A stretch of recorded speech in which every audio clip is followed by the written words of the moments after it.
Ladies and gentlemen, welcome back to Punchestown. It is the Irish Motor Festival 2018, and the centre stage, of course, is set for the pro class of the Irish Drift Championship Round 4 today, and of course it is sponsored by Link Engine Management, amongst others. Of course, we expected no more rain today, but unfortunately, as you can see, another shower jumping the track into another level of danger as a lot of water starts to spill down. Now, we expect the shower to pass, and then we expect it to obviously clear up pretty quickly, and then we'll be heading to action. I'm actually supposed to be joined by Eddie Power, but Eddie Power seems to have got distracted somewhere around the venue, and of course with it raining, the exhibition halls are packed here with guys checking out those cars. Ed, are you somewhere around the venue, or are you deciding to come up here to compensate for it? We promised an eclectic mix of cars here this weekend in Punchestown Racecourse, and right now we're just taking a walk through the arena. Beside me here is some of the Speed Hunters cars that they have on show. Paddy McGrath's very own Mark 6 GTI Golf, an incredible build. And all around me, just a perfect mix of Japanese, old school, new school. There's BMWs, VWs, everything that you could want to see is down here in Punchestown. And if you haven't got yourself down here, you're really missing out. An incredibly perfectly presented RX-7, beside it a Booter Cam, beside that a Mark 1 Escort. If the camera pans around, you'll just have a quick look at just how perfect this car looks. Beside that, an R33 GTR Skyline. Beside that, a four-door R34 Skyline. Safe to say there's something for everyone down here. I'm just going to get the camera to pan around because not one but two 260Zs, incredibly presented and very rare car to see on show. To the right of those, a Toyota Crown, and just get the camera just to just see if we can actually get a conversation with one of the owners down here. I'm not sure if they're around. No, it looks as though nobody around just to talk us through one of the builds. But behind us here, a Toyota Corolla with a Beams engine under the bonnet. This car was in panels, no panels on it on Friday, and they managed just to get it finished here for the weekend. And just look how cool that is. I believe the color, the paint of this is taken from a BMW paint code. Behind it, a C-Class Mercedes. Inside that, we'll actually just take a quick look over at this car because inside is pretty special. It's pretty presidential, and you could imagine seeing this car with some very important people in the back of it. Champagne reception. And that interior just really special. And this is just an idea of what is on show here this weekend. Some crazy builds. This car only bought 2 weeks ago, the owner bringing it in from the UK. Next to it, a 180SX, and as we say, lots of variety behind it. More old school Japanese cars, and you know, a lot of these cars just very minor tweaks. All the owners just putting their own personal stamp on it, and flashy wheels seem to be the order of the day. A Ford Focus RS beside it, an STI Subaru Impreza. As we come down to the Monster Energy stand here this weekend, a GT Advance Toyota Starlet. And yeah, one of the shining cars here this weekend. Spotted this coming in this morning, a really impressive build. That is just a quick look, Dave, at some of the cars that we have on offer. And this isn't even the prestige arena where we have Ferraris, Lamborghinis, GTRs. We have old school Porsche Speedsters. Everything you can think of is down here in Punchestown this weekend. There's still time to get down and see some of the action. That's it from me. I'm about to go back up into the tower, but just a quick look over. Fancy getting a tattoo? Well, Monster Energy got you covered because they are doing free tattoos down in Punchestown. And yeah, you can see somebody just getting a little bit of fresh ink. We'll go in and see if we can get a little bit of a look. The King of Hearts. Does it hurt? No, not really, no. Is it your first time getting a tattoo? No, it's probably my fifth one. Your fifth one. And what do you make of the show down here in Punchestown today? It's brilliant, absolutely brilliant. Can't miss. Bit of a car guy, obviously? Yeah, obviously, yeah. I'm with old school, new school over there, so it's good crack now. What do you have to say to anybody that didn't make it down to Punchestown today? Absolutely sickened you didn't. You're missing out on an amazing show, so. So there you go. Performance cars, tattoos, loud music, fast cars out on track. What more could you ask for? If you didn't make it here, you're missing out. Back to you, Dave, in the tower. Thanks, Eddie. I feel a little bit like I'm missing out. being up here in the tower because there's a lot of fun going on in the exhibition centre. That looks like the rain has started to subside here a little bit on the circuit. We were just giving that a few moments there just to make sure that surface conditions were okay for these guys, obviously, to go out on track. We are going into our top 24, so if you're new to drifting, this is what it's all about. Essentially, we do a qualifying session. The top 8 qualifiers, well, they go straight through to the top 16 main event, which is later today. That is the business end of the competition. Right now, the drivers qualifying from 9th to 24th, well, they will go head-to-head to bring another 8 drivers into the top 16. A lot of maths sounds difficult. It's not really. But I have the all-important piece of paper which will tell us what those battles will be. So our first battle up, we'll see Dara Spencer with 180 horsepower go up against Danny O'Callaghan, a pro rookie. So that's going to be a very interesting battle. Brian Egan in a borrowed car from David Garvey. Well, he's going to go up against Dean Martin, another pro rookie. Kieran Casey, a lot more horsepower than the struggling Peden Nielsen, but with the rainy track now, Peden's back in the game. Shane O'Sullivan, the man hunting his first win in the Irish Drift Championship after over 20 podiums, when he goes up against Chris Brady, who's got podiums of his own in the last couple of years. Joe Doyle in a borrowed car from John O'Hare, well, he goes up against Andy Keys, who's a pro rookie looking to make it through to his first top 16. Charlie Geary, well, he's going to go up against Michael Megan, 2 old school heroes of this class, and of course the Pro-Am class before it. Liam Devlin, another pro rookie, goes against Dennis Murphy in that crazy SR20 powered 180SX, and Alan O'Loughlin will have a lot more horsepower than his opponent David Hobbs, but David Hobbs will have seen the rain out of his window and said, this could be my day. So an even playing field for all of our drivers here, which is incredible, and from my perspective especially, this seems like one of those events where anything can happen. We saw Mitch Larner top qualifying, what an insane run, and then it moved on to Dwayne McKeever, who couldn't best him, and that might be the tail of the tape for today. At the last round, Dwayne McKeever won the final, took €20,000, and incredibly took €20,000 over Mitch Larner, but it was a very close call. Will we see that switched around? Mitch Larner saying that it's not just 20 grand or any winning. He wants to be the first international driver to beat the Irish on home soil. Could it happen here today at the first ever Irish Motor Festival? Could Mitch Larner, an Australian, take the trophy that no other driver has done, including the best of the best from around the world, 28 countries, 75 drivers couldn't do it, but Mitch looks like he's in pole position. And as you can see out on circuit, our marshals and our team starting to push some of that standing water away. We don't expect it to rain too much today. It's just these showers, but they're heavy showers, and they're making a lot of standing water an issue out on the track. Obviously cleaning up some of the water and pushing it into those drains around the circuit. And it is going to be challenging conditions for our guys on the circuit, and essentially those marshals on track have been working since Friday morning, most of them working since Thursday morning to make this event happen. So we get a huge round of applause for all of our IDC marshals out there on track, trying to keep the show on the road, and often are not getting the ovation they deserve, Eddie. But you were down there having a lot of fun, having too much fun. I was sitting here telling people what's going on. You were in there having a good time. Yeah, you know, I almost got a tattoo, Dave.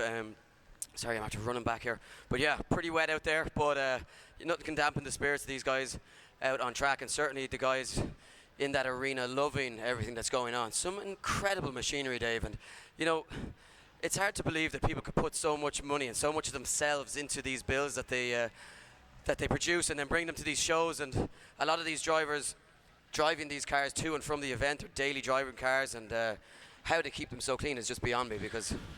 It's incredible. You go to car parks and you park beside someone, you come back and there's a little ding in your car, and these guys always just maintaining their car to the highest possible standards. I went inside, I saw what I think was my favorite car of the show, which was the 66 Bullet Mustang that's in the exotic arena from the film, Steve McQueen, the spec and all. You like Mustangs, do you? I do, but I mean, that's a rare car. And you know what? I didn't even know one of those cars was in Ireland. That's how crazy the show is. The stuff you just didn't think was here. And that's the thing. There's so much hidden away in this country that you just wouldn't know about. And that's why it's great that we give these guys the opportunity to bring those cars to shows like this and give us, ourselves and other petrol heads and motorsport fans and car guys the opportunity to see what is on offer in this country. And of course the Monster Energy guys tattooing people, you saw it live on your screen, doing tattoos throughout the day as well. We've had passenger rides with the Drift Games Academy, or the Drift Games Experience rather. There's something for everybody in the family. We have Dacia and Renault down here displaying some of their 2018 models as well, and it's just been an incredible day, Dave. Yeah, I'm sure they don't know what to make of what's about to happen on track as the Irish Drift Championship guys are getting ready. We're just making some small track repairs. We're actually track maintenance, really, yeah. And of course, Dara Spencer sits on the line with ahead of his battle with Dara O'Callaghan, or Danny O'Callaghan rather, and right now he's saying to himself, this is exactly what I need, extra horsepower. And we saw him practice earlier on this morning, Dave. He was glued to everybody, door to door, in the wet. He will be relishing the opportunity to come out on this track, and of course all of our drivers have had wet practice this morning, so this won't be a shock to the system. I would say though, this is the wettest it's been today. There's a lot of standing water out there. Yes. And the one thing I think will be a big issue here is the visibility of the track, where the actual track is, because I mean there's only a couple of cones out there sort of as guiding points, but with that much standing water, a lot of the lines have been covered, so it goes to show how difficult it's going to be for the next half an hour or so. Yeah, now what I would say is that for any of the drivers that have made it into the top 24, and of course the drivers that are automatically in the top 16, these are the guys that have gelled with the track right from the off and have looked very comfortable out there. So a lot of this will be muscle memory for them, and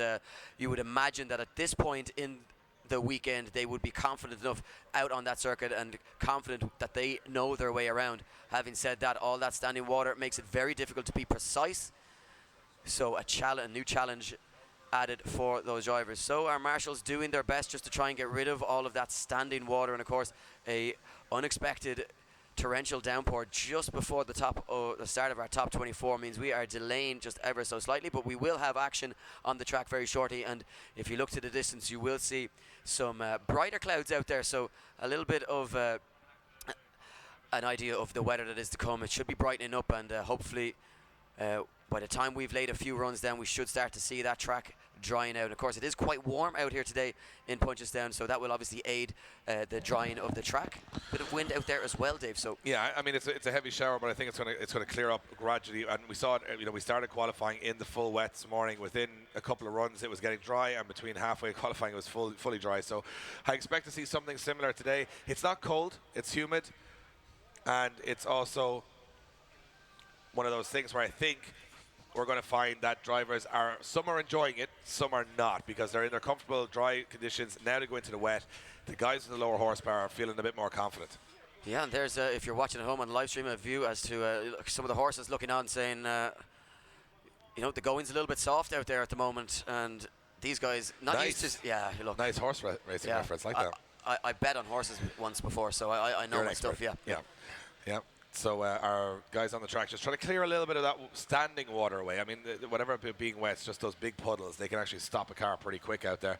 And it's not forecast to have a shower. It's just we caught the edge of a little bit there, and it's going to slow things down just for a moment. But then once we get the action underway, things will be moving along pretty quickly. Yeah, and you know what, Dave? I had a quick look at the satellite system there as well, just online, and this just a brief little shower, and it looks quite clear for the rest of the afternoon. So while it looks pretty bleak at the moment, we do expect that this is going to pick up, and it should be dry for the remainder of the afternoon, and I expect that we're going to see a dry final and hopefully final four, top 8 from that point on in the competition. Yeah, I'm just glad there's a hosepipe ban at the moment. That's what I'm glad about. Yeah, because I mean, look, we've no water in this country, and it very rarely rains, and yeah, the hosepipe ban at the moment in Ireland, if you're watching internationally, we're not allowed to use hosepipes because there's a shortage of water. And it's obvious to see from the conditions out on the track that shortage of water is continuing. And it's absolutely right for the government to say no more water to be used. Look, you can't wash your car until the end of August. Yeah. What I've done now is just left it out for all of the rain we've been having for 2 weeks, so it kind of worked out. I sort of put the shampoo on at night and wake up in the morning, it's all clean. What you need to do is you need to bring your car to events like this, just put it on show, and then randomly some guys will just end up polishing it by accident. We saw a couple of things happening in there, very strange things. I don't think I've ever seen so many microfiber cloths and quick detailer in any one room at any given time in my lifetime. So there was a guy there who started polishing his car before he knew it. He'd polished 5. He just couldn't stop. The motion was there. He sort of ran away with himself. People were coming back giving out to him, saying, "You can't polish my car. I've already polished it 4 times. 5 times is too much." And there was one guy there. I think there's a car inside the door that just went to bare metal. There was that much polishing done. So it's exciting stuff inside the door of the exhibition centre for sure. And I think if it rains, it's going to be very strange. But the amount of beading that's going to happen on these cars when they come outside, I mean, there's about an inch of polish on some of the cars. And the thing is, you don't want to be standing beside one of those cars when it rains, because the spray of waterfall of the beading coming off at you is going to be just dangerous. It's almost like an explosion. Absolutely, yeah. So I mean, there's dangers in the show scene too. And out on track, our drivers are actually, some of them have brought their cars back in early on just to wait for their battle, to not allow too much water to get into the car. One of the big reasons why we're clearing standing water, and people are like, well, just let them drive. Wouldn't you let them drive? It's wet. What does it matter? Well, it's not about being wet. It's about about standing water. Essentially, if they drive through big puddles on the track, it sucks up the water into the actual engine, the turbos, the air filters, and that actually can blow an engine. So that's why we try and get away some of the bigger puddles. It's not so much about clearing it completely, but it's about just clearing some of the bigger puddles away. So right now, Cian Droney, probably the happiest man on the planet, absolutely loving this. And yeah, we gave him the keys of a teleporter. He's never driven one before. He's doing all right out there. yeah, you know, if I was to test him, I'd be giving him, he'd be passing at the moment. Yeah, well, we're early days now. He could drive straight into the grandstand now in about 5 minutes' time. So, and of course, Cian Droney, one of the most experienced teleporting drivers in the world. Yes. So he claims. So he claims. Yeah, you know. He actually drives a teleporter daily. For his job, he does, yeah. So. And so just cleared some of that standing water off. We apologise for the lack of action on track at the moment. We apologise to you guys with that. We've got to take a couple of minutes to get some cones out on the track. And the reason we're taking some cones out on the track is just to outline that outer line on the track, because obviously with so much standing water for the driver, it's very hard to see. Even when it was dry earlier on, it was hard for some guys to get around the track. We're now just laying them out on the edge of the circuit just to make sure that we have got visibility for those drivers to know where the edge of the circuit is.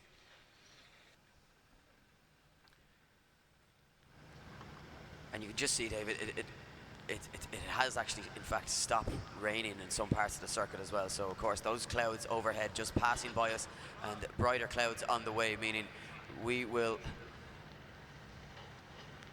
shortly be able to get started with our top 24. And, of course, some of the best laid plans can be interrupted by Mother Nature. And, as you say, a lot of these tracks aren't really designed to, designed as car parks, not really designed to drain water, and they're not designed with drifting events in mind. So, luckily though, Dave, we have the the machinery just to help us clear it as much as possible. You can just see how much water Cian Droney has managed to get off the centre of that circuit, and certainly starting to dry out, or maybe not dry out, but clear up that qualifying line. Yep. Good to see my Jeep being used there as a cone carrier, and I'm just wondering how they got the keys of it, but it's all in the name of drifting. Well, I'd imagine, knowing you, Dave, you probably just left those keys lying around somewhere, and that's probably what happened. Yeah, that's probably there's a lot going on. But look, these guys are trying to make sure that the championship gets back on track, and we get these guys out on track as soon as possible. That is exactly what we want to see. We don't want to have too many delays in the action, but of course sometimes it is unavoidable. And perfect that we have that show arena just to the left of the circuit, so that you guys that are in attendance can enjoy all the action off the track while we make our carry out our maintenance and repairs to the circuit and just remove all this standing water. Yeah, it's just a couple of big puddles out there that the guys were concerned with here in the track control, and obviously that's safety. You know, we want to see cars running all day. We will be running this straight from the top 24 right to the finish today, but most importantly, they want to make sure the track conditions are safe for the drivers out there, that they're not hitting anything unexpected. And just looking ahead to some of the prospective battles that we have later on this afternoon. Obviously, Mitch Larner, Dwayne McKeever, Alan Hines, Paul McCarthy, Kevin Quinn, Mike Fitzgerald, Chris Burnett. Those guys already automatically into the top 16.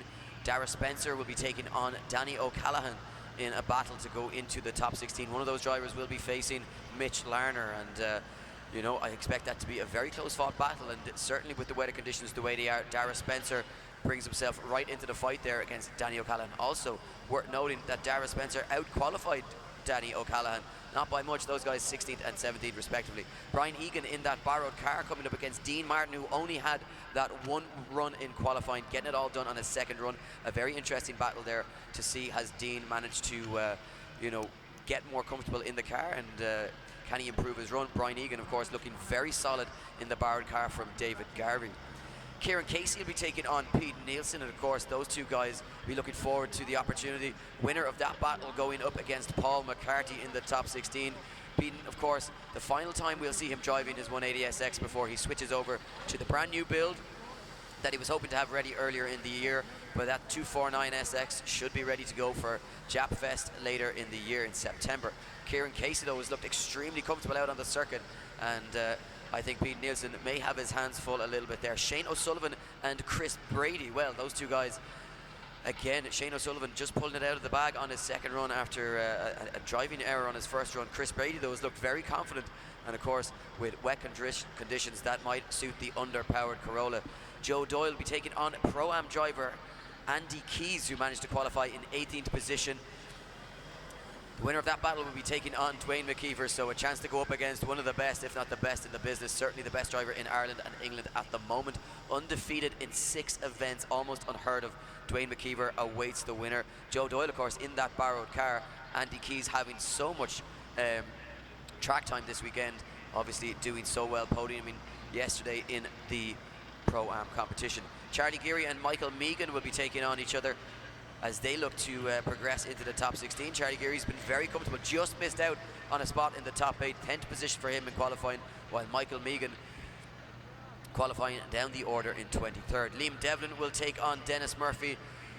I looked at that battle earlier on and I just thought to myself, no way to try and pick a winner. The winner of that will be facing 3rd place qualifier Alan Hines.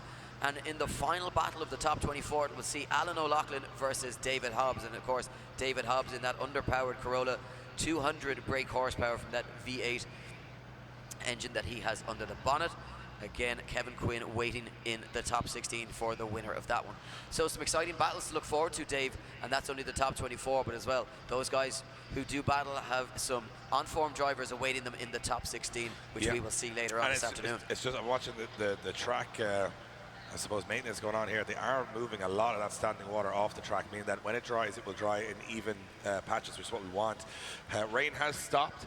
Doesn't look like we're going to get any rain for some time now. It's a little bit of drizzle, but that's about it. And then I think it's just that'll be done for the day, and it will dry hopefully towards the finals. Important to note, if you've got a show car in the exhibition centre, the prize winners have now been picked. So the prize winners have now been picked.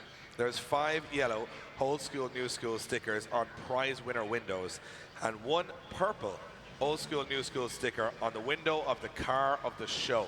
So if you want to go in and check them out, you can actually see for yourself, if you want to look around the cars in there, who's actually taking home a prize. And we're going to take all of those cars. Not only are they going to get some prizes, some really cool prizes. We got some amazing trophies for those guys that have been custom made, but also we've also got a host of detailing products. Those guys love detailing products. They just love it. It's like water to them.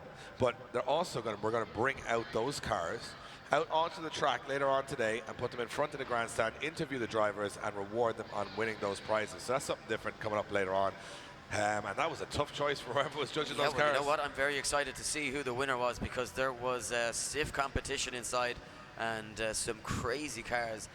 And it's great to see the imagination that people have, just putting their own individual stamp on a piece of metal. And, you know, at one point, I walked past the car and I was like, oh, very nice, Mark 6 Golf. And then looked back and it had, it was a saloon. And I was like, oh, no, it's actually a Jetta. So you almost have to take a second look at everything that you see in there. Well, there's a couple of cars in there that I didn't know what they were. I knew what make of car they were, but I've seen stuff there from the 70s and 80s that I've never even seen, you know, come through an import lot, or I've never even seen it on YouTube or anything. So as you can see right now, our marshal's just doing the last of those track maintenance. They're obviously putting out those cones to allow the drivers to know where the extremes of the track are. So allowing them to run the white lines, but it is very difficult to see those white lines right now with there's so much standing water out there. As we get towards dry conditions later on, we will remove the cones once again and we're back to business as usual. But I think the top 24, Eddie, is going to be an all-wet affair. Yeah, look, it's going to be tricky for the guys, but as we say, Dave, some of the lower-powered cars will be relishing the opportunity, and this could we see Dara Spencer make it into a top 16 of Pro with 180 brake horsepower? Could we see Dara Spencer with 180 horsepower go up against Mitch Larner in the top 16? Imagine if he was to win that. I don't think Mitch would ever come back again. I think that would be the end of the Thunder from down under. Yeah, I think. Look, we'll follow that as it goes. But what a weekend it has been for Dara Spencer. He would then be the failure from Australia. Ooh, that's what he'd be. Take that. That's copyrighted. So let's see what happens. The qualifying was very entertaining. McKeever and Larner are going 1 and 2, having a little bit of fun out there on the track. Now conditions have changed. Those guys will hope that by the time it comes to top 16, it's dry again and they can push as hard as they want. We're expecting unpredictable results now in the top 24 because this track is very sketchy in the wet. 4 or 5 different types of tarmac out there, holes, rivets, bumps, standing water, anything can happen. Yeah, so it looks as though we will be shortly going to the start line for our top 24 at the Irish Drift Championship, brought to you by Link Engine Management. Quick mention to all our sponsors here this weekend: JDM Distro, Zestino Tires UK, Samco Sport, Simpson Racing Products, MTech Brakes, VP Racing Fuels, MixGarage.com, Monster Energy, Link Engine Management, Mobile One, and Brian James Trailers.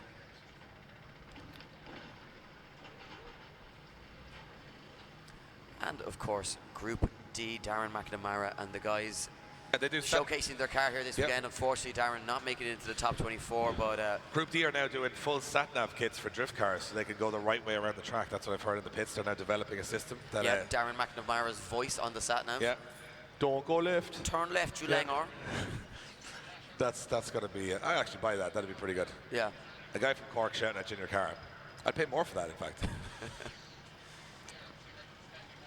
So it looks like we are just almost ready to send cars here, and of course, as you can see, the work being done on the track, helping to move a lot of those big puddles away to allow these guys the perfect conditions. That's what we want to see these guys go, the best of the best.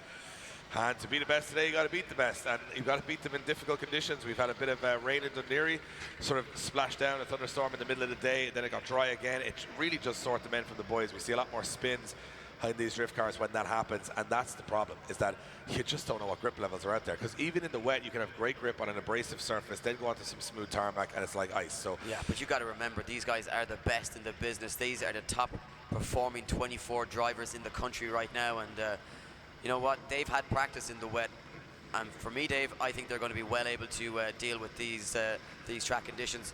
That being said, wouldn't like to be the first driver going out on circuit leading into that first corner. Of course, some nerves there can really make the difference as well, and can cause all sorts of problems as we remove the last few puddles of standing water on the circuit, and we will be shortly visiting the top 24 bracket to decide what drivers are going to make it through to the top 16.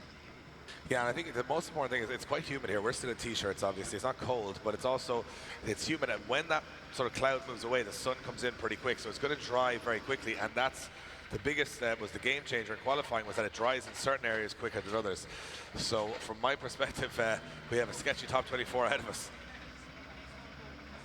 Yeah, I think we're going to start off, Dave, with a fully wet circuit. Still some light drops of rain out there, but yeah, fully dry circuit, and we expect to see that going from, fully wet to patchy, wet and dry, and then hopefully finishing with a fully dry circuit. And this actually gives me a good time, Eddie, to talk about what's remaining in the Irish Drift Championship this year. So on the 2nd of September, the Pro-Am class will have a Pro-Am takeover at Watergrass Hill in Cork, their final round of the season. Then we move to the biggest event of the year, which is Japfest.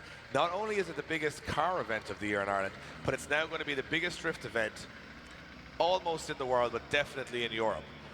On that day in September, the Drift Masters European Championship will touch down in Ireland. In that mix will be 80 pros on one weekend, including the final of the Irish Drift Championship on the Saturday, the final of the Drift Masters Championship on the Sunday. Drivers representing 28 countries will come to Ireland to attempt to take down the Irish. They're coming from as far as shipping cars from Australia, New Zealand, Japan, all over Europe. They are bringing all of their rigs, all of their trucks, all of that horsepower, and they will be attempting to take down the Irish at the end of the year. That is the biggest event in Europe, and it's coming right here to Ireland, so do not miss it, along with 600 of the best Japanese cars in the country in one venue at the end of September. Not to be missed. Should be the biggest event Ireland has ever seen automotive-wise, because I know there's going to be thousands of people flying in from all of those 28 countries to watch their heroes take on the Irish. So when those tickets go on sale, I would advise you to get your grandstand tickets and stuff fairly early, because they're going to go like that. Yeah, Japfest always the centerpiece and of the Irish Drift Championship. We always have massive crowds there, and the quality of show cars that have been coming to that event has been growing and growing every year. And as the country has been moving out of recession, people have had that little bit more money to spend, and we've started to see some crazy bills. And we've seen some of it this weekend here in Punchestown. What is on offer in the country, what's hidden away and tucked under some covers in some sheds in some random corners of the country, but they all get brought out for these show events. Couple that with the best drivers in Europe and some visiting drivers from all around the world, it's going to be an insane show. The final round of the Drift Masters European Championship. If you haven't made it to an event, if you've been watching online, or if you haven't watched it at all, maybe it's your first time hearing about it, that is an insane event. Insane drivers competing in that, and certainly at the moment James Dean winning that championship, but having to really work hard. Some of those Polish drivers that are competing are so aggressive and very entertaining to watch, and I for one am very excited to have that championship arrive on our doorstep here in Ireland, in County Kildare, in Mondello Park, only a short drive away from pretty much all of us. So it looks as though we are almost ready to go, and you can just see the difference that has been made on that circuit. A large portion of the water, standing water that was on that track, still some puddles, but most of them offline, and where we wouldn't expect to be seeing our drivers. And I'm not sure what that tool is called, Dave, but it sucks up water quite well. It's called the Sweepy McPusher. That's what it's called, technically. 4,000. 4,000, okay. Yeah. So they had 3,999 versions before this that weren't quite as good. No, most of them didn't do anything, but this one now is definitely getting rid. I think this is actually meant to sweep just dust off the track, and they've just decided it's now. I don't even know if it's supposed to take up water, so they might be breaking this machine actually right now. But still. I would assume it has to be designed to take up water, because it's. I mean, that's what it's doing. It's sucking up the water. It's like a Hoover. Yep, it's like a massive, expensive diesel Hoover. So it looks like our Starlight Marshal and also track sweeper, also incredible dancer, and IS200 driver Cian Droney has got that track back in order, guys. Round of applause for Cian Droney in the teleporter, your Starlight Marshal all day, getting that track back ready to go. 5-time winner of the King of the Cone competition. Yeah. Champion. Most followed man on Snapchat in Ireland also, apparently, yes. according to himself. He'd know, because they're his followers. Yeah, we can't see it, so we take his word for it. So he's going to be ready to send cars here to the start line. It looks like we're good to go. Marshall's inspecting one last time on the track, and of course safety a priority here. And we'll be ready to send cars for top 24, and the rain has stopped, which is a good thing. And we are ready to go and send battles. It looks like we are ready to send up the graphics, and there you have it. Dara Spencer and Danny O'Callaghan. Any Dara Spencer fans in? So Dara Spencer, if you're a casual fan, has the lowest horsepower car that competes in the country. He would be expected not to qualify yesterday. He came second in Pro-Am. He's now in the pros in a 180 horsepower car, and his opponent has 3 times the horsepower with Danny O'Callaghan, but it's raining, so the horsepower means nothing. And I'm just going to say, if you didn't see him practice in the morning today, watch this, because he's going to throw it on the door. But he's actually going to be the lead driver. He's the higher qualifier. He's the higher qualifier. So in the second half of this battle, expect him to be glued to Danny O'Callaghan.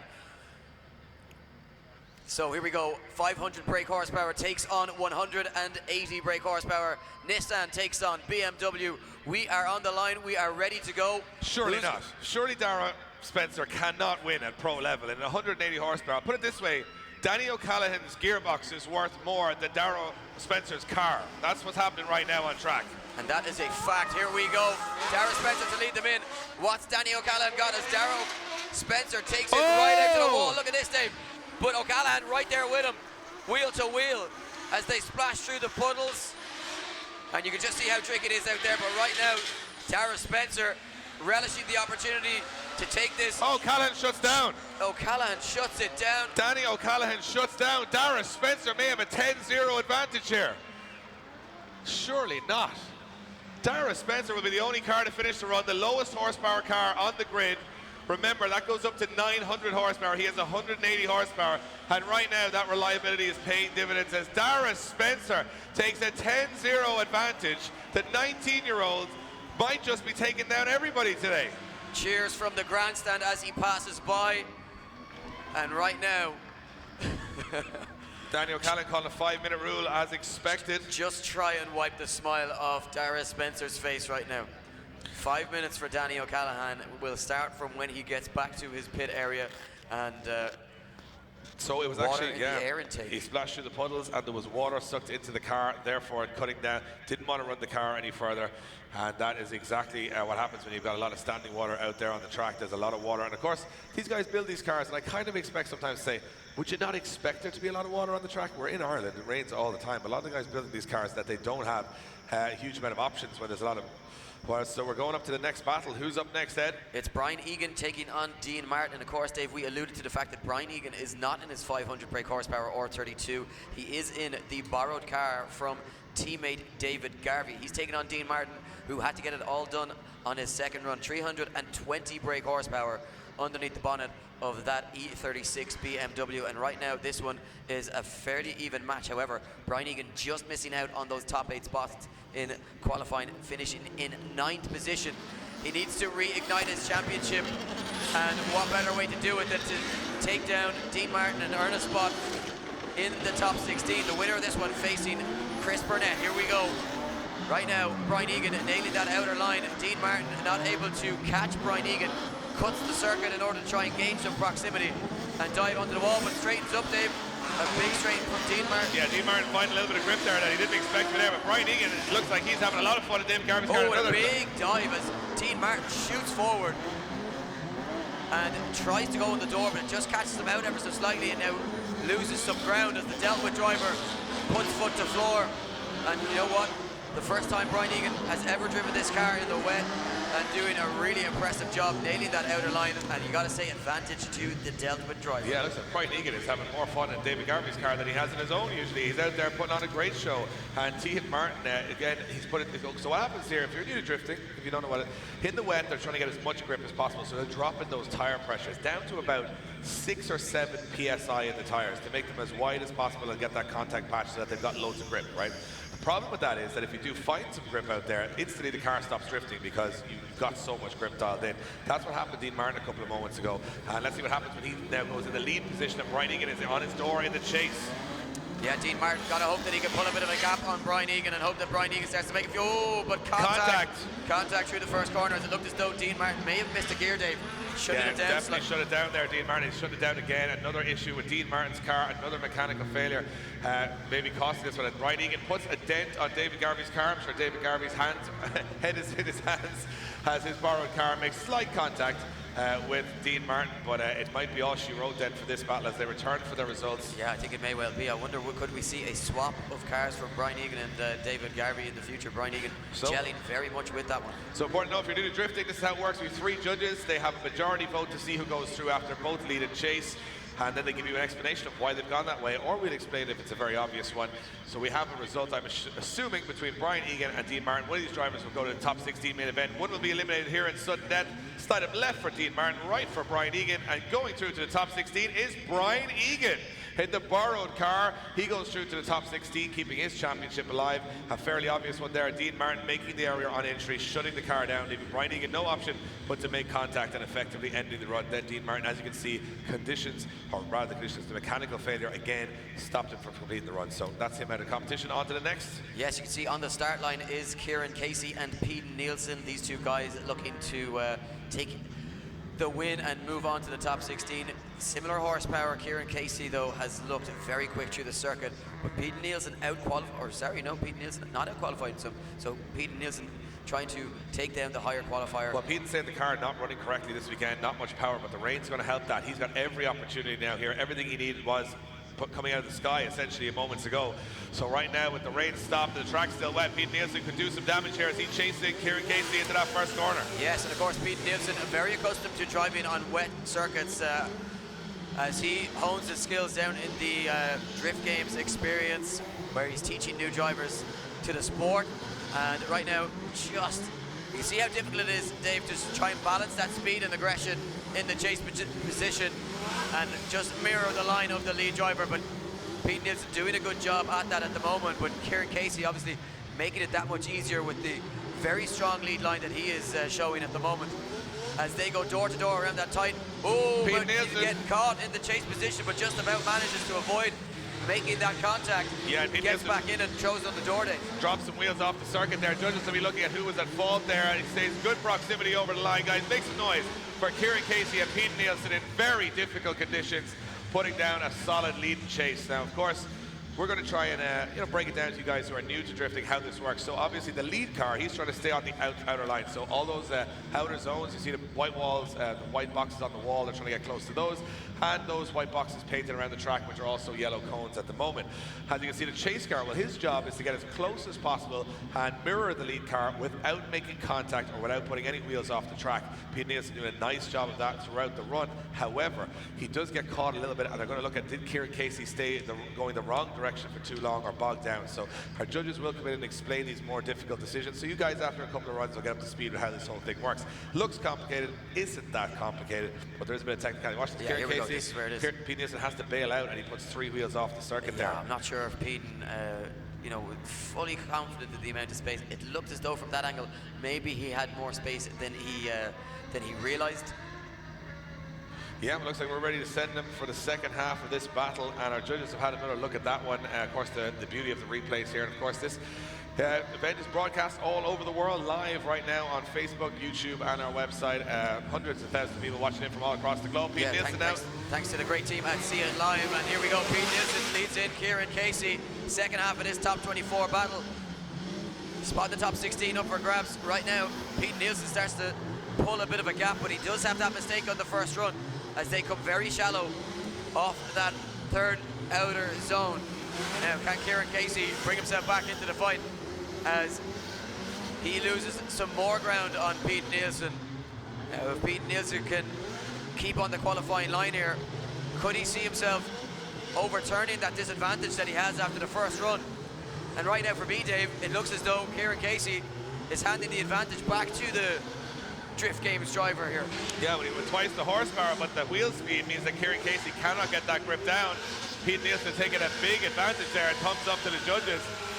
He might have got a bit of luck here with the rain straight away, and so has Dara Spencer, I would imagine, to a certain extent. It does mix it up nicely when the rain comes down in the Irish Drift Championship, and Pete Nielsen doing a good job there. His wheels, his tyres in the back of the car look like they're both flat. That's how little pressure they're running to make that tyre as wide as possible to get as much grip as possible. And it looked like it paid dividends for him there as he left Kieran Casey almost for dead around the circuit. But our judges will have to make a decision on it and lock in who. And again, remember, Pete had a big mistake on the first run, and now he's pulled a big gap on the second run, so it could go either way. Yeah, I think, could that mistake have been overturned, or certainly could it be a one more time? Slide him left for Pete Nielsen, slide him right for Kieran Casey. Who's going through? Kieran, Kevin, and Dan, all in favour of your winner, Pete Nielsen. Pete Nielsen gets the win and goes through to the top 16, and it's a day for the underdogs here, Eddie, as we go back to our judges. Guys, talk us through that one and your decision. The first one, Pete, he had a pretty good chase. Like, he had reasonable proximity for most of the run. Was kind of hanging on to a 5-5. He got caught in just after 7, but Kieran in front of him did stall up an awful lot before transitioning. But Pete was actually slightly trapped there, but he did drop a wheel and we did penalise him for it, so it was very small. And by the time they got to the end of the run, Kieran Casey had a very small advantage, but I think it's very clear on the second run there, Pete just pulled a big gap and without sacrificing the line, really, and Kieran just couldn't keep proximity. So there you have it from the judges, but that brings us back to our 5-minute rule battle between Dara Spencer and Danny O'Callaghan. Important, Dave, to remember a 10-0 advantage to Dara Spencer going into the second half of this run. If Dara Spencer in that bright BMW can get close to Danny O'Callaghan here, take this home, make no mistake, it will be the lowest horsepower car ever in a pro top 16. Yeah, and he would also be going up against highest qualifier Mitch Larner in that monster V8. So here we go. Danny O'Callaghan needs to hope for a mistake in the chase position from Dara Spencer, who is having a dream weekend so far, and he's doing everything he can. Takes it nicely out to the wall, just grazing the rear bumper, but drops the wheel on the inside of the track as Dara Spencer comes around the corner behind him, looking to try and gain that proximity and get on the door. Dara Spencer did a great job here staying in the fight, and if he can just hold it on this last corner, I think we might have our lowest horsepower finisher in the top 16 ever here today. Dara Spencer doing a good job there of getting around the circuit. And people say this sport's all about horsepower, grip, and deep pockets. This man in a probably €4,000 or €5,000 car, it's a BMW 323, may just go through to the top 16 of the highest level of competition. Could that be the case? What a fairy tale that would be in the rain, of course, helping a little bit here in the top 24. But let's see which way the judges go. It's a 10-0 on the first run. So if they think everything was okay with Dara Spencer there, then he'll get the win. No spins, no major straight. Can you imagine? No four wheels off track. So from where I'm standing, Dave, it's pretty much a given that Dara Spencer's going through. Of course. So let's see which way it goes. Will it be Dara Spencer or will it be Danny O'Callaghan going through to the top 16 here at the Irish Motor Festival? It's going to be Dara Spencer. Dara Spencer, 180 horsepower, goes into the top 16, the lowest horsepower car in the history of the pro competition. Incredible stuff, Eddie. And it goes to show anything can happen here today. Yes, and could he take down the Thunder from down under, Mitch Larner? Don't rule it out. No, I'm not ruling anything out here today. It's one of those days, and it's all about pure entertainment on track. Next up, Shane O'Sullivan goes up against Chris Brady. Yeah, two veterans of the sport, Dave, in similar horsepower vehicles, but certainly two completely different chassis. An SR-powered Corolla and a JZ-powered S15. Well, let's see what happens here. Shane O'Sullivan definitely got the more experience, got the more trophies in the cabinet, but Chris Brady's the hungrier driver here. Likes how this track is set up for the Corolla. It's going to be a close one. Shane O'Sullivan off the line, but look, the aggression already from Chris Brady as he throws it onto the door of the S15 of the Jap Speed Max's tyre driver. Look at Brady, he is all over Shane O'Sullivan here, rubbing his front wheel on the door, which will be allowed as long as it doesn't affect the lead car too much. And what about this for a transition though, Dave? Pitch perfect as they switch it back, and now Brady looks for the door again. As he almost straight lines, but just manages to keep that car on angle. And this is where it gets a little bit tricky in the chase position, trying to tuck in, make sure you don't get caught. Oh! And an expert, and a straight, was there contact? No, it just got away with it, but he just straightened up a little bit. But Brady is on a mission here. So much aggression in the chase position. And so Sullivan cannot get away from that little Corolla, guys. Give him a big round of applause. Yes, Shane O'Sullivan getting bullied by the little Corolla of Chris Brady. He earned the nickname Hit Me Brady one more time, and that's an example of why door-to-door action. And right now Chris Brady, the underdog, saying, you know what, don't forget who I am, don't forget what I've achieved in the past. I don't care about all the trophies that Shane O'Sullivan has, because right now I am one of the most aggressive drivers on the grid, and when I'm on my day, I am a hard man to beat and a hard man to take down. What can he do now in the lead position as we switch them around?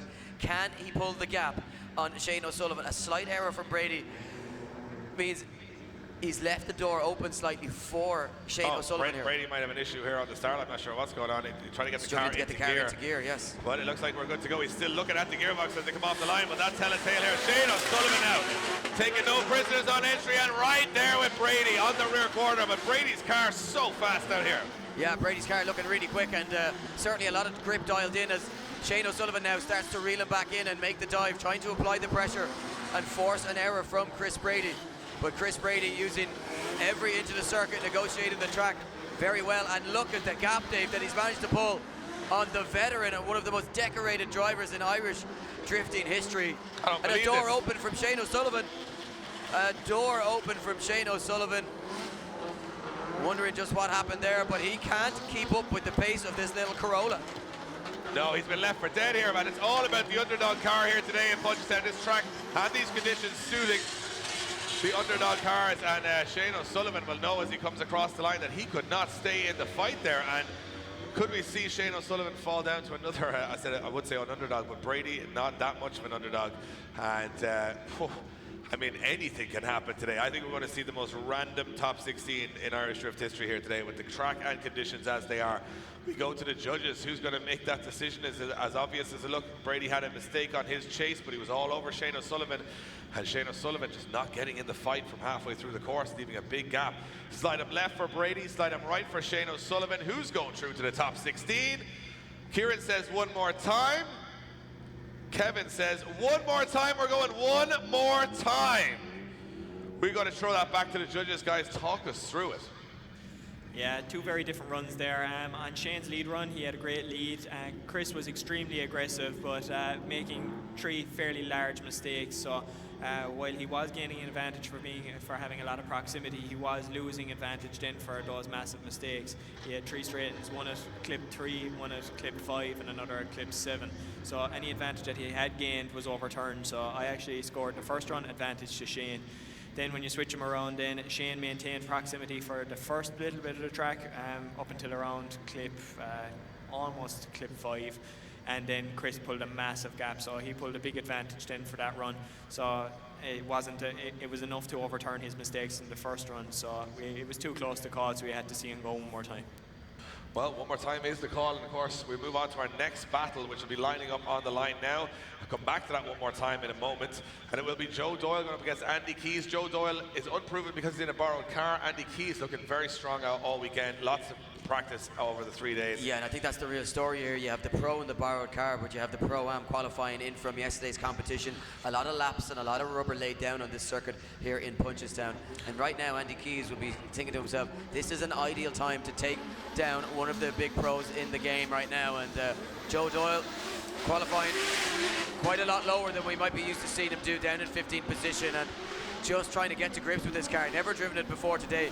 Certainly look at this, the aggression from Andy Keys, a slight straight there as he gets up close and personal with the S15 piloted by Joe Doyle, but now starts to come off that line and lose a bit of ground here, Dave. Yeah, with Joe Doyle on a wrong line coming towards the grandstand and clipping zone 3. So Andy Keys having a tough time of chasing him here, but staying in the fight. And Joe Doyle again trying to figure this bright green Westlake S15 out. He is the higher ranked driver here, but not in familiar territory. And Andy Keys, it looks like a day for the underdogs, is looking good in the chase position. Yeah, he certainly brought himself back into this one again from the second half, so lost a little bit of ground through the midsection, but certainly regained that proximity and kept himself in the fight. And as they cross the line and head back to the start line, Dave, I think this one certainly hands in the balance, and it could come down to the second half of the run.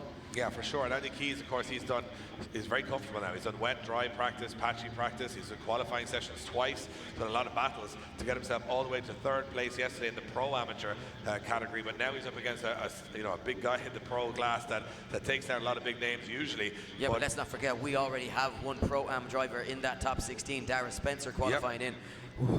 Who's to say a second one won't make it in and take a scalp?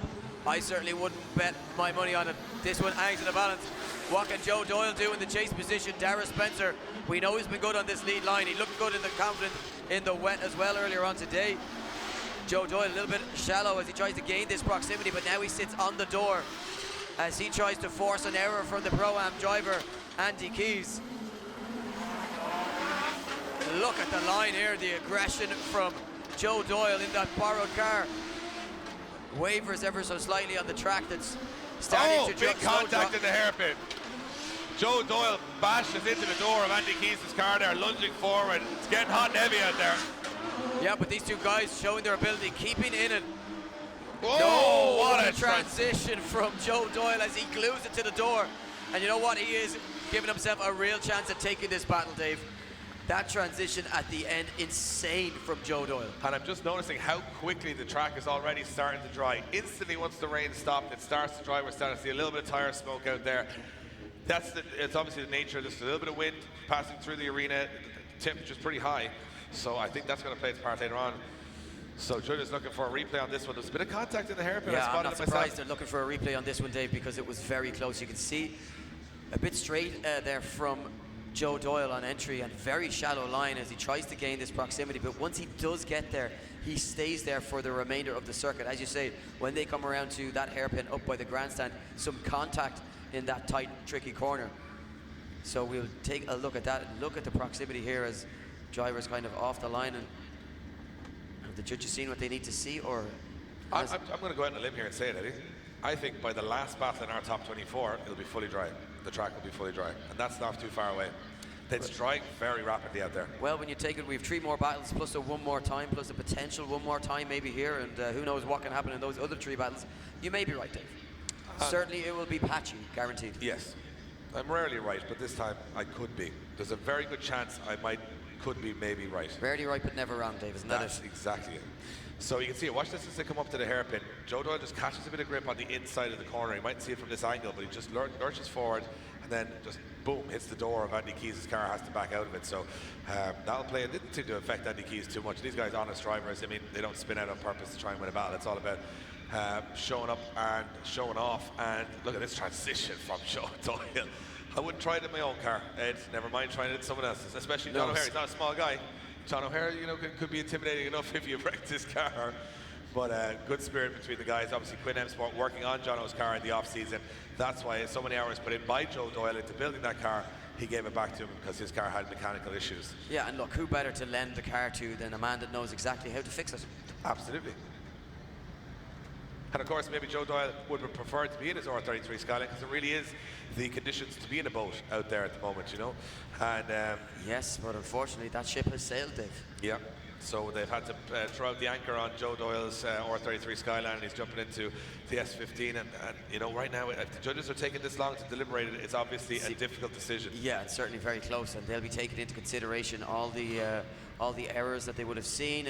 They were referring back to the rule book as well as to what they said to these drivers in a briefing. And of course, a little bit of a concern there for Joe Doyle. Here we go, though. Judges' scores are in. Side of left for Andy Keys, right for Joe Doyle. Kieran Hines says Joe Doyle. Kevin O'Connell says Joe Doyle. It's unanimous. Joe Doyle goes through to the top 16. We go back to the judges. A tough decision there, but Joe Doyle getting the win. Yeah, very, very tough decision, Eddie. I'm afraid it's a battle of mistakes in both runs. We marked up Joe as having a very slight advantage from the first run there. It kind of comes back down to the second run and that bit of contact as we're coming up here at clip 7. Andy cuts away from clip 6 far too early, cuts down to the inside of the track. Now that mistake had actually started here at clip 4 where he was running the inside line on the track, so it was making Joe very, very hard for Joe to follow. So Andy was bleeding points very rapidly there.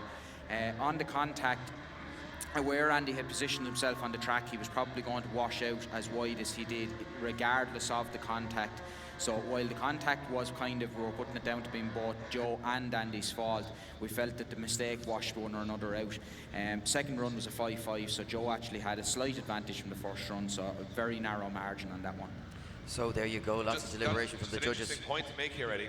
If you want to be a successful pro driver in the Irish Drift Championship, either have a car that's not running correctly, has no horsepower, or it's somebody else's car, because that's what's won so far in the top 24. That's the trick. It's the secret, you know. It's the secret success there. And here we go. We're going back to Shane O'Sullivan and Chris Brady. So one more time, and how close was this one? You know, the judges couldn't separate it. I'm certainly excited to see the second half of this battle. Could we see a turn of fortune for Chris Brady? Could we see him break into that top 16? Or will Shane O'Sullivan get his day of glory that he so desperately desires? Could he get onto the top of the podium? Look at this though, Dave. Both drivers right in the outer line, taking it all the way to the wall, and door to door, wheel to wheel.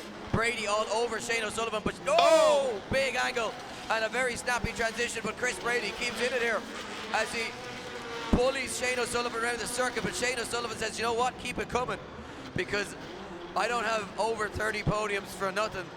No, and Shane O'Sullivan did a good job of staying on that outside qualifying line. Brady now trying to make the move here again. You can see a little bit more grip here and there for both of these drivers. Shane O'Sullivan left foot brakes into that last section. Brady makes a last-ditch transition and try a big dive onto the door from Chris Brady, wheel to wheel. They almost make contact as they cross the line. Insane stuff, and you know what? Chris Brady has the bit between his teeth right now, and he's like a dog with a bone, Dave. He wants it bad this weekend. Yeah, I mean, going into this, you would be putting your favourite as Shane O'Sullivan, but right now, after first run, Shane O'Sullivan suffering a massive lack of pace in the chase position at the first time these guys went head-to-head. Yeah, and you know what, Dave? Another little light shower of rain trickling down onto the circuit as well, so whatever line was starting to dry out, it may just start to get that little bit wetter again. You can see the drivers on your screens with their wipers on. Chris Brady having a little look over to Shane O'Sullivan, maybe a little bit of mind games being played here. And I think he's saying to him, you know what, Shane, you're going to have to stick it on my door if you want to go shoot to that top 16, because I ain't going down without a fight. Here we go. Shane O'Sullivan throws it onto the door of the Corolla as Chris Brady rides the wall, drops the wheel over the line, and Shane O'Sullivan follows suit. Now Sully drops off line as Brady washes a little bit wide. Getting very tricky out there at the moment, David. Certainly these drivers really having to battle to stay in the fight. Can Brady... This is where Brady pulled a bit of a gap though the last time. Sullivan right there with him, makes that big dive down onto the door. Brady watches wide. O'Sullivan gets a wheel into that inner clipping zone. And right now, Dave, this is exhausting stuff for both these drivers. Brady starts to pull the gap. Could this be the difference maker? Yeah, not as strong a finish here from Shane O'Sullivan as that little Corolla once again gets away from him on that tighter technical section. But what about that for 2 runs from these guys? Ladies and gentlemen, put your hands together. Chris Brady, Shane O'Sullivan. These guys laying it down and showing how important that top 16 spot is for them. Absolutely, and from where I'm sitting, it looked like Chris Brady pulled a bit bigger of a gap towards the end of the run, but had it straightened on his chase again. So judges will have another discussion on that one. It has to be a decision here. There cannot be another one more time. So one of these guys is going to go home, and one of these guys is going to go to the main event top 16. Judges still having a conversation. Yeah, look, Dave, I'm not surprised because there was so much going on over the course of those 2 runs. These guys were inches from each other, and when you have a battle like that, especially with conditions being as tricky as they are at the moment, it certainly leads to some insane driving, but some slight mistakes here and there, and that lack of proximity for Shane O'Sullivan towards the end, could that be the difference? Some slight errors from Chris Brady along the way, but certainly he looked like he was a man on a mission. Some very close chase driving from him, and I don't know, I'm just glad I'm not the one making the decision on this.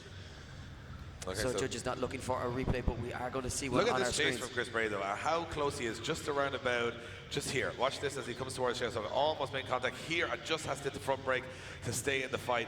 Very aggressive throughout the run. Look at his transition again in the middle. Look, barely any room for Chris Brady. Dave, he's hitting the front brake, which is going to unsettle the car just that little bit. Also then the bumps and hollows that they have on the circuit. Incredible display of driver skill here just to keep these cars sideways.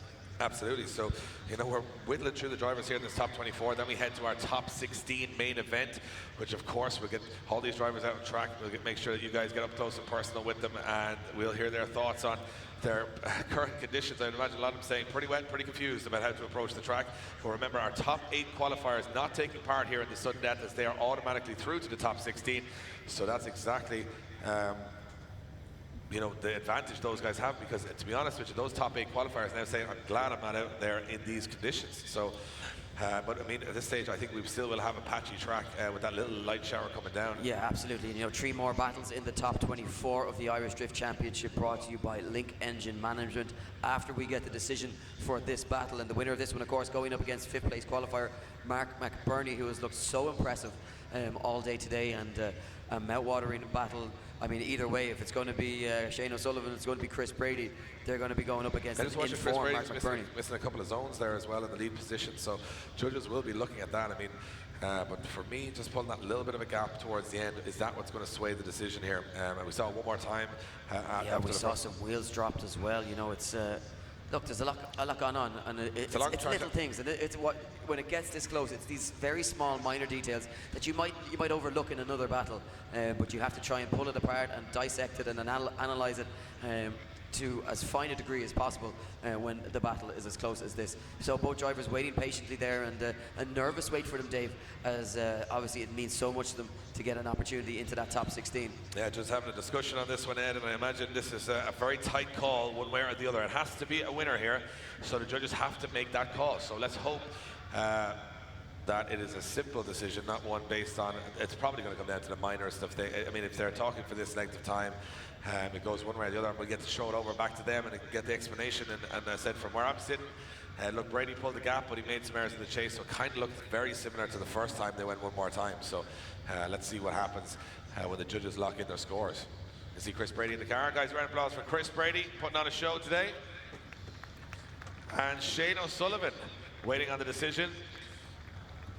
It's like an awkward moment. You don't really know what to do before the decision. You can react to the decision, but before the decision, you don't really know what to do. You just kind of sit there waving at people saying, oh, I'm still alive, it's good. Yeah, it's like you've gone to the drive-thru at McDonald's and you're just waiting for your food to be delivered to you in the car park. It's just kind of... It's like a very exciting version of that, yeah.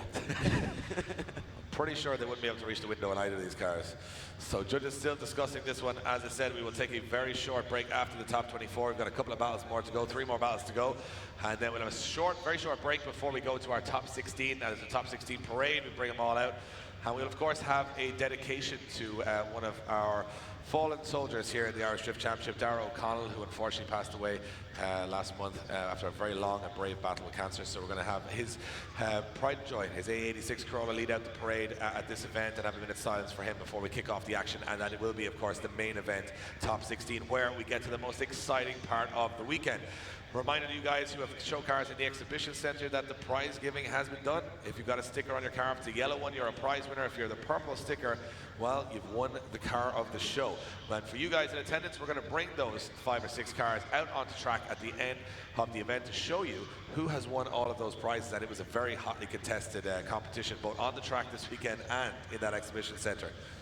Yeah, I mean, from my point of view, I don't often get to see static car shows, and it's great to see some of the builds and ingenuity that we see from these guys. And just to give you an idea, great addition to the weekend. I was just about to say the supercar pavilion as well. We were just talking to some of the owners about that. I'm not going to name which car, which owner, but to put a number plate, an Irish number plate on that car and pay the vehicle registration tax when it came in from abroad, they paid €125,000 for the number plate on the car just to put an Irish registration on the car. So that goes to show the level of machinery that's in that pavilion.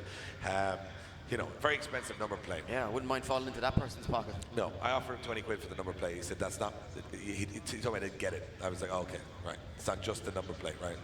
So, yeah, and there's some amazing stuff there. The most expensive motor factors in the world charged. Yeah. 99D. Yeah, the guy who made that number plate now was charging 100 grand just for the plastic and 25 grand for the printing. So we're going to come back to the track in a moment. Judges still discussing this decision. And it's obviously a long decision they're trying to come up with. I wouldn't mind being a fly on the wall in that conversation, because they are obviously taking everything into consideration. And do you know what this generally means? There's probably a little bit of a disagreement here, Dave. That there's a row going on, Ed. Yeah. There's a row happening over to our left-hand side between the judges. The boys have had a few pints. They're a little bit rowdy, and it's a very quiet row. They kind of row under their breath. That's the way they do it. But not to let. But what's happening there is, of course, arguing points and three judges thinking independently. Now remember, you have criteria laid out in the driver briefing.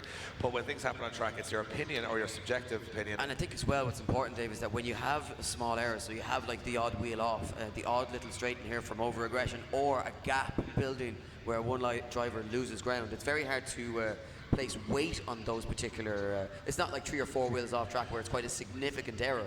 So small errors and on both sides, and, you know, it's a big prize up for grabs here, a spot in the top 16 for one of these drivers, and they don't want to make that decision lightly, and they take every battle just as serious. Whether it's a top 24 or whether it's a final battle, they give it as much attention as they did. I was just asking our producer, are they any closer to a decision? And he says, I'm afraid to ask them. That's what he said, because they're in a very heated debate here at the moment over this one between Shane O'Sullivan and Chris Brady. And a call needs to be made here. It cannot go one more time. So we will, and of course it's going to be a bit of an explanation on this one as well, I'd imagine, of arguing their points. This could be a split decision for the first time this weekend also. Or maybe they've forgotten where they are and they're just chatting, you know, shooting the breeze. Maybe they're just having a conversation. So it looks like they are going to lock in scores here. I'm seeing some heads nod, Dave, which is generally a good sign. Yeah, and of course it just goes to show how, basically what this means, Eddie, is that even though we're all waiting for it and we're impatient and we're like, come on, just make the decision, we want to see more cars drifted. There's a lot of time and effort and money that goes into this sport, and these guys want a fair call. So obviously the judges do not take that decision lightly and frivolously. They want to make sure that it is. So let's see which way it goes. Cian Droney there, our starting marshal, entertaining our drivers, but who'll be more entertained when they go to the top 16? Slide him left for Brady, right for O'Sullivan. Kieran goes for Chris Brady. Kevin goes for Shane O'Sullivan. And Dan Moorhead's deciding vote goes for Chris Brady. Chris Brady gets the win. We got to go back to you guys. A lot of rowing going on over that side of the tower. I think this one deserves an explanation from both Kevin and myself. Basically, Kevin, Dan, and myself we weren't exactly fighting. Like we were close to it. Look, this was very, very difficult. As you know, we're only allowed to go 2 more times, or one more time. So we've had our 2 runs. We have to come up with a call, and we have to base our call over both runs. This was a battle of 2 halves. You have the battle of the guy who's very aggressive in the chase but making mistakes versus the guy who's steady in the lead position, does good lead runs, but is not bringing the battle for a lot of the run. He has it for some of the run, but then trailing off at the end. And the argument, I mean, we can sit and we can split, and I'd be honest with you, we were so close to, we would all have loved to come one more time, we can't, so we were looking over it. I felt, like for me, aggression should always be rewarded more, maybe, than the steady run. And even factoring all the mistakes, I just was slightly leaning, I felt over the 2 runs, I slightly leant towards Chris Brady because of his aggressiveness. even factoring his mistakes. And not taking away anything from Shane O'Sullivan's run. He had a brilliant run and he was very aggressive in places too, but he did fall away, especially in the first battle. He fell away massively near the end. I think there was like 6 or 7 car lengths between them, and that was a huge, and it was not because, you know, Chris Brady had shortcut at the track line and Chris was still on line. Shane just got outrun at the end, and I think that for me was the deciding factor. I'm going to give Kevin his opportunity here now to speak. Yeah, and for me, it was just a little bit the opposite. I thought Chris's mistakes were just too much to give him the win. Or if you look at Shane's runs, absolutely no mistakes. I know he did lose proximity, but for his second chase run, he had great proximity up until clipping point 7, and then he did fall back. But up until that point, he had just as much proximity as Chris without making sacrifices in line, and without making massive straightness like Chris was. So for me, Shane just pipped it, but it was extremely close. So there you have it. You know We'll move it along. And I know it took a little bit of time, but it's great to see that they have these little bit of arguments every now and again, and you know they see it that little bit differently. They go to their criteria, but we got to move it on. We have 3 more spots in the top 16. Who's going to take them? Charlie Geary and Michael Meegan. Both of these drivers would love the opportunity to take their cars out to that top 16 parade. Only one spot is up for grabs. Who is going to do it? Charlie Geary, the higher qualifier, going to lead them in. Michael Meegan in the chase position in that Mobil 1 PTG J&S Motors R32 Skyline. Charlie Geary in the BMW E36 Touring. And Charlie Geary, Dave, taking it right to the wall and building a bit of a lead here. A little bit of smoke starting straight away to come on the track at certain sections. We are out of the rain now. And Charlie Geary, you can see the bumper hanging off the car from tagging that wall, but it's that naturally aspirated low horsepower motor that seems to be doing the damage here, because Michael Meegan is just spinning wheels trying to stay with him. Oh, look at this, another bumper tag off the wall from Charlie Geary as he loses that bumper now. But right now Michael Meegan not able to get that power down and that grip down onto the circuit, and struggling with the faster car of Charlie Geary. Charlie just ever so slightly coming off some of his clipping zones here, but you know what, that's an impressive run from him, Dave, and a sizable lead as he crosses the line. I'd imagine the judges will be looking favourably towards that, and I think Michael Meegan is going to need to get his head in the game here and try and force an error in the second half of the run. Yeah, you can see our Marshall Andy there picking up Charlie Geary's rear bumper. Not much of it left, in fact, a lot of it cut in half, but showed how much aggression he was showing. I think a lot of those guys, you know, who may struggle for power in the bigger circuits like Mondello and etc., they're seeing their chances on the podium here. Yeah, look, Charlie loves these style of tracks, you know, and you were going to say, sorry, I cut you off. Yeah, Grant, Michael Meegan, he's spinning wheels off the start line. That's what killed him there, and that's going to play into Charlie Geary's hand even more now. Watch this, he's right with him from the start line. Meegan can't get the grip down. And yeah, door to door as they go down the straight, and a very short straight, and straight in to sideways action. And Charlie Geary bringing the proximity, bringing the fight. Look at this, door on door. And Charlie getting a little bit of caught now. But Michael Meegan not on the perfect line by any stretch of imagination. Big dive down the inside, and Charlie now looks to mirror the line and the angle of Michael Meegan, who washes a little bit wide. A scrappy affair, but certainly all out aggression from both drivers, Dave. Yeah, Meegan running way too wide on the hairpin there. Charlie Geary, though, his line has been sacrificed by trying to be overly aggressive at times. Now he's losing ground. It's just a bit of a scrappy affair here. Judges will be watching all these mistakes. Charlie Geary again on the wrong line. Meegan almost on the wrong line. But look at the dive. The final ditched attempt from Charlie Geary. Could that be enough to take him through? A round of applause for our grandstand, and our fans in attendance certainly loving the action. It's entertaining, right? It's entertaining. It doesn't matter if it's wet. It is hot action that we are getting to see, and these guys giving it all, Dave. Absolutely. You guys having a good time here in Punchestown? Yeah. Results are in, though. Slide him left for Meegan, right for Geary. Who's going through? Kieran Hines says Charlie Geary, Kevin O'Connell. Charlie Geary, Dan Moorhead. Charlie Geary goes through to the top 16. We go to the judges. A very interesting run from both those guys. Yeah, I'm afraid it's just that when Michael was chasing Charlie there, I know Chuck has a little bit of a straighten coming up over clip 3 here, but there's just far too much separation. Unfortunately, Michael doesn't have much of an answer for him in the first run, so Chuck takes a 6-4. We swap the roles around. Unfortunately, Michael seems to be really struggling with grip in the wet and is very, very far offline, especially coming around here in front of the judging tower. It's kind of forcing Charlie to the inside of the track while Michael is on the outside of the track. So while maintaining some proximity, Chuck takes a 6-4 again in the second run, so Charlie Geary over both runs. They have it, so underdog cars all day long here in the top 24. Charlie Geary moves in. Liam Devlin and Dennis Murphy. And on paper, Dennis Murphy has the higher horsepower car, so Liam Devlin must become the favourite. That's the way it's been working here in these conditions and on this track. That's the way it is, Dave. That's the way it is. But of course, we are starting to get that patchy surface now, so that's going to cause new problems for these drivers. But I tell you, particularly the drivers in the chase position. Yes, but you've got to watch the naturally aspirated car here of Liam Devlin in the BMW, because he's not going to wheel spin offline here. Murphy might struggle to stay with him. Well, you know what, Murphy doing a good job getting that power down, but you see, oh, a lot of forward bite there as he throws it onto the door. Can he stay pinned? Oh, big angle, and right out to the wall from Liam Devlin, who's looking very impressive today, Dave. He is tagging the wall, in fact, but the rear end flexing. Look at Murphy on a big dive into the centre track. Big angle thrown on by both drivers. They're knowing now this is a dogfight. Oh, Murphy makes contact. Murphy is as close as you can possibly be here without spinning Devlin. They come through that tight technical circuit now, and Devlin washes a little bit wide, but starts to pull a little bit of ground, missing some vital clipping zones. And this one, Dave, becoming a little bit scrappy towards the end of the run. And we just said about the changing track conditions. I think, yeah, there's a D-beat on the front of Dennis Murphy's car.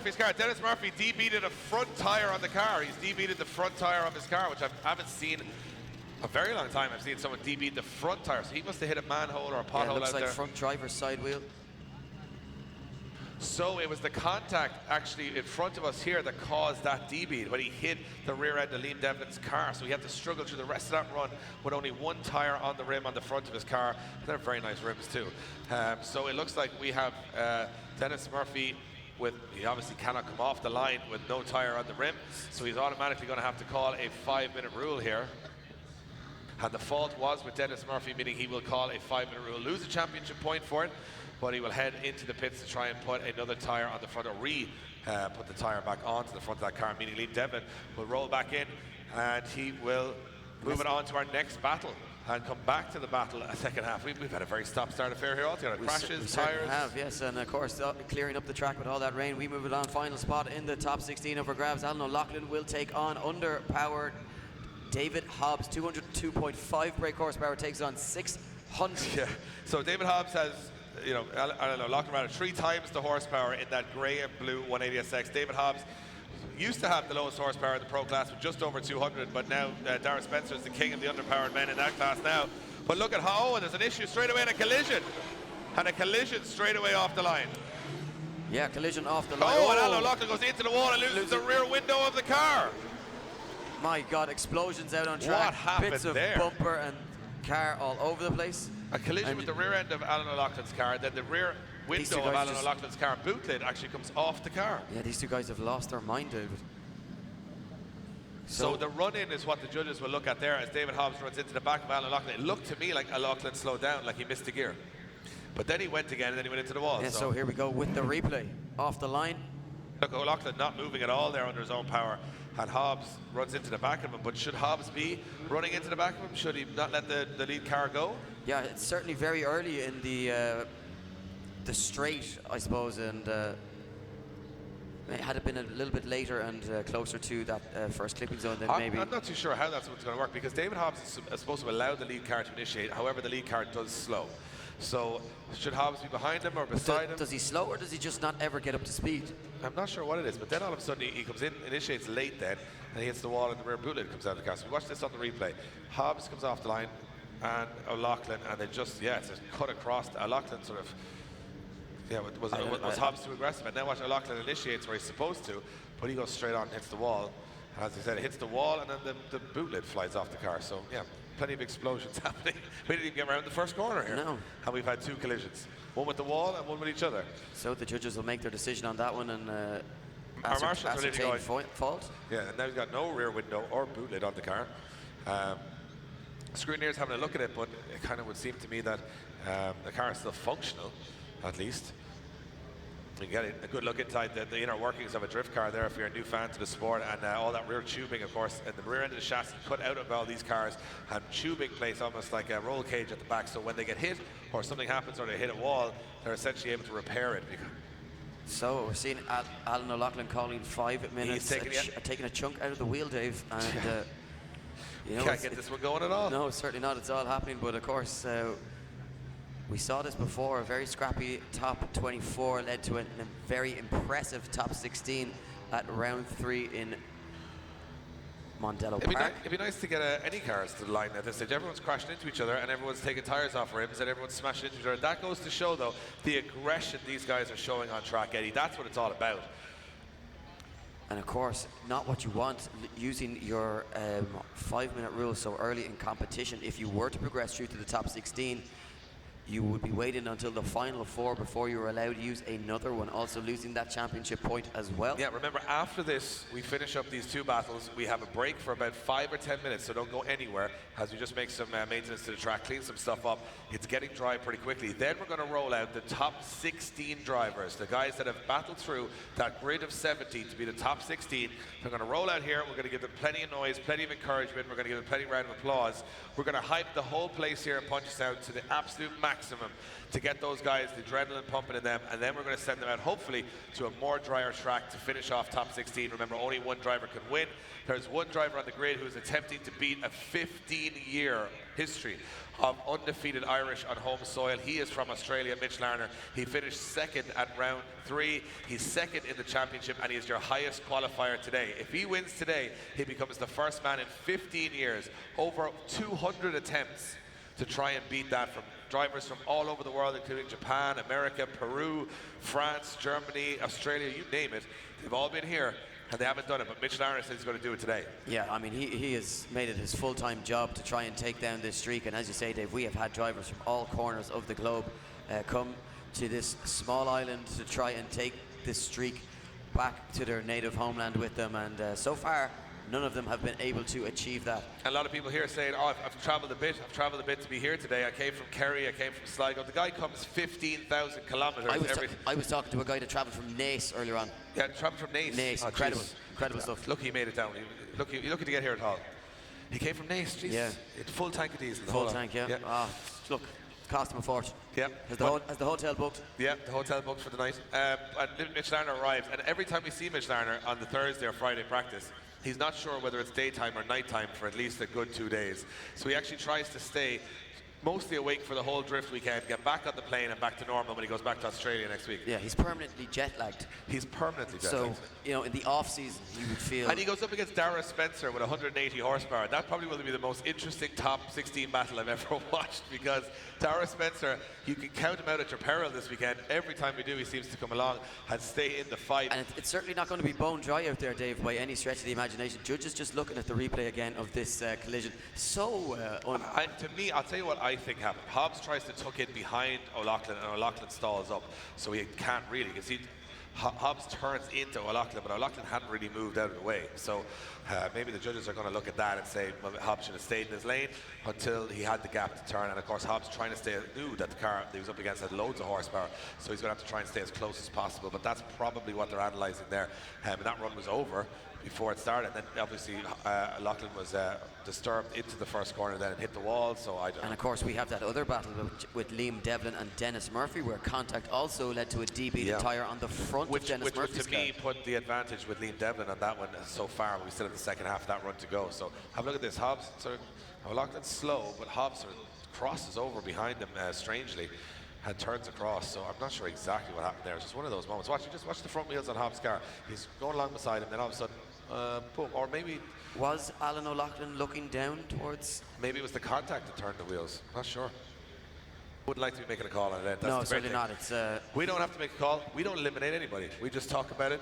We don't have to eliminate anyone. No one's falling out with us. We're a great bunch of lads. We're just fantastic. We just say everyone's great. We think even when they're rubbish. They're all lovely girls to us, and that's like Father Ted. We just say, look, they're all great. Yeah. But those judges, they're the demons over there. They got poor lads out there working their hardest, driving in these conditions, and they go eliminating them left, right, and centre all day, huh? Yeah, and all they want is a bit of track time. Oh yeah, all they want to do is go out and show the fans here how good they are. The judges like, no, one of you's going home every time. Yeah. Who made up this format? It's crazy. Terrible. Yep. And only one winner. Only one winner. So they're all winners. They should all get a trophy and then say you're all great for being here. But again, that trophy is the most coveted trophy. Here's the interesting fact: if you're new to drifting, there's 70 drivers competing this weekend. Of that 70, only 4 have ever won an event. Only 4, because that's how consistent those winners have been. And this year, Dwayne McKeever's won 6 events in a row, 3 in the UK, 3 in Ireland, undefeated at this point. If he was to go 10 for 10, he would not only win over €50,000 for drifting this year and a full Brian James Race Transporter 4 trailer for his car to go to Europe next year, but also he would become the first man in history to win 10 rounds in a row. That's how crazy that is. Look, I mean, at this point, it doesn't look like it's beyond the realms of possibility. Nope. I mean, outside of Mitch Larner, nobody's really come close to beating Dwayne McKeever so far this year. But again, in when you take unpredictable conditions, Jack and Conor Shanahan out of the championship as well, and there's 2 guys that would have been contending. Tomas Kiley, of course, not competing a full championship, only coming back for that round at round 3. I think, you know, if Mitch can't do it, I'm not saying that there's not other drivers on the grid that can. I just think if it's patchy out there, McKeever, and even watch McKeever's qualifying, it's not the most comfortable car for his style, because McKeever's style is speed. There's no real speed in this track. It's a consistent speed. So you can't even really extend the gap that much here. So I think a lot of guys are going to be looking at Dwayne McKeever saying this could be his bogey track of the year. This is the time to take him down. But he's also an epic chase driver. He is, but I still think pace will be a big factor. Okay, what about Dunleary? Yeah, well, okay, fair enough, Ed. But that was a bit wet and dry too, and I think the way this is going... No, I know what you're trying to say. I'm just... See, okay. So Leary's a consistent speed. This one starts fast and gets kind of slow towards the end, and that's where you can make dives, which means that a lower horsepower car can look very aggressive. Kieran, explain to us what's going on, because we're lost over here. I don't know. They're throwing everything at us today. Okay, we have a difficulty here, because the scoring of this run doesn't start until we get to just before clip 1. And what appears to happen, based on what we've looked at, it looks like both cars launch off the line. It looks to us like Alan O'Loughlin maybe missed a gear, slowed slightly, just as David Hobbs is about to initiate and try and get beside him. So whereas David is expecting Alan to be gone, Alan isn't gone because he's slow for whatever reason, and there's contact. Now, normally we say in the briefing, even if there is contacting, you must continue your run. The only thing we did see in the replay is that David Hobbs' wheels, when he does make the contact, pull left to right, so it did affect him massively, so he wouldn't have been able to initiate anyway. So my feeling here is that he wasn't given the opportunity to initiate behind Alan to go and do battle, and because it was before the start of the scoring zone, I think the fairest thing here is to call a restart on it. Let's get a clear start, let's get a winner out of it on the track without technicalities taking over our rules that, you know, we're just plucking out of the sky, and because we're covering a situation that normally we haven't seen before. So I think we give them an opportunity to pick a winner on the track. Okay, so the driver's not even getting to the scoring zone there, and judges making the call that a restart. So we're back to Dennis Murphy and Liam Devlin. Just a quick shout out, if you are the owner of an Alfa Romeo 10KE 17478, your car is causing an obstruction. 2 problems. 1, it's causing an obstruction. 2, you're driving an Alfa Romeo. So please get it out of everyone's way before it rusts in the rain out here as well. I think there's concern coming in from around the track. Careful there. Kieran Hines drives an Alfa Romeo as well. Here we go, off the line. Second half of this battle, Dennis Murphy, Liam Devlin. And what way the judges have scored the first one, we are not sure. But look at this, side to side, door to door. But wheels been dropped by Dennis Murphy. Contact through that section of the circuit tape. Yeah, Devlin into the door of Murphy. A much cleaner battle than we saw in the first round. And look at Devlin. He is chewing Dennis Murphy here. A little bit more grip on the surface. Confidence level starting to rise. Murphy drags the tail end of that spoiler on the wall. Look at Devlin. He is not letting them away without a fight.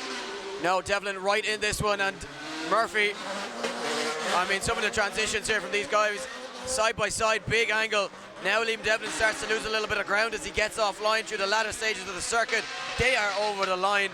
Run 2 of 2 in the bag. One of them's going through to the top 16. And there we have the tire smoke. Track starting to dry up here, meaning these guys get more and more patchy conditions towards the end of the top 24. And impressive stuff there from all of our drivers getting even through the top 24. But we have a decision on this one. Dennis Murphy or Liam Devlin, who's going through? It's going to be Liam Devlin. Liam Devlin gets the win, meaning it's a straight underdog all the way through, almost borrowed car, broken down car sort of thing. And now David Hobbs and Alan O'Loughlin are our last 2 drivers. Had David Hobbs as an underdog here. We'll go in surely with the advantage, Eddie, at this point, if you're to go by the results today. Yeah, I think you just automatically put David Hobbs into the top 16 now. No need to run the battle because, I mean, otherwise it's going to mess up everything that's happened so far. We have surely underpowered, borrowed car, underpowered, underpowered, borrowed car, underpowered, and 1 spot left. I mean, if it was a bookies right now, they'd be cleaning up, because no one would have bet on any of this happening.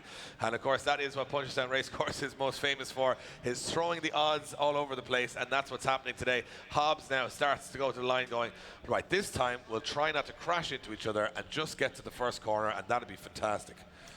Yes, and we can move on then from the top 24 onto the top 16, ready to go, restarting this one. Let's hope that they can make it to the scoring zone this time around. They certainly can, but a big gap opens up as David Hobbs maybe a little bit reluctant off the start line, Dave, this time around. Yeah, O'Loughlin now taking a very wide line here, very slippery, as you can see. And Hobbs now, look at the dive from Hobbs into that intersection as he now uses that V8 torque to try and stop. He goes on way too much angle there, but stays in it, takes the cone out. Maybe 3 wheels off track for David Hobbs, Dave. Yeah, and now O'Loughlin now with that bit of extra horsepower, the track drawing it open, look at that.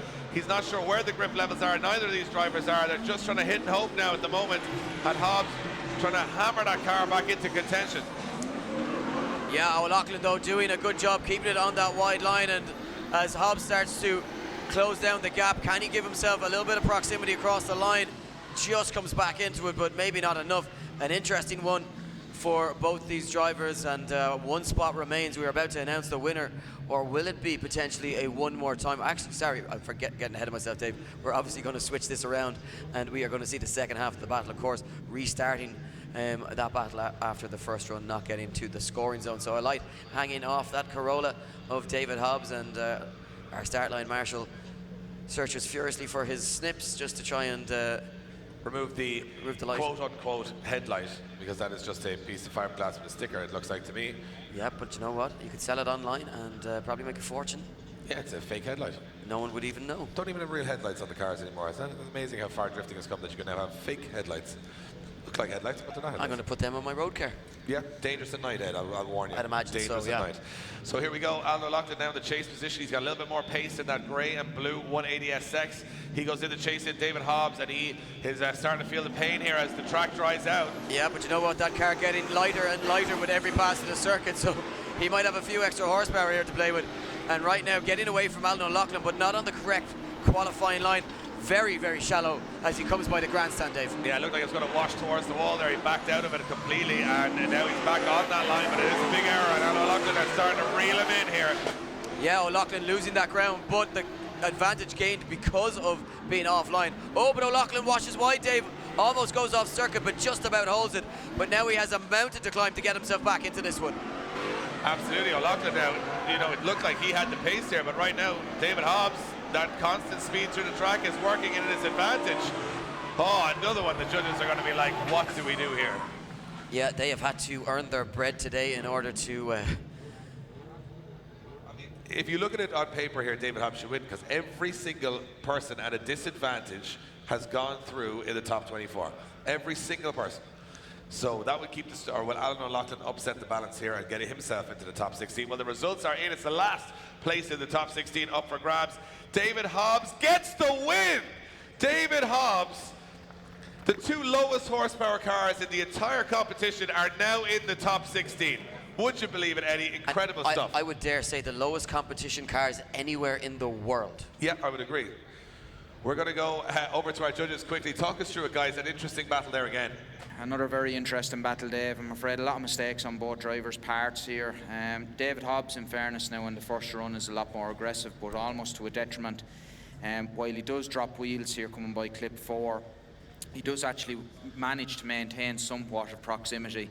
But unfortunately for Alan O'Loughlin, he just makes, like after clip 3, he just completely loses his proximity, and after clip 6, he's fell off altogether. He washes wide on clip 6, and by clip 7, Alan O'Loughlin is just gone. He's in another time zone, so I'm afraid, David Hobbs is in another time zone, so David Hobbs gets the win. So there you have it, Eddie. That means that it's now my time to head down onto the circuit, talk to the fans, get everybody pumped up, because it is going to be time for our top 16 here at the Irish Motor Festival. We're back in just 5 minutes' time with the parade, and then 16 drivers. As the track gradually dries here, we'll go out on circuit. Only one can win. 15 years of history on the line, undefeated streaks on the line, records on the line, and a host of underdogs ready to shake things up. Eddie, it promises to be spectacular. Yeah, certainly looking forward to it. And as you say, Dave, we will be back on your screens in just 5 minutes' time. Join us.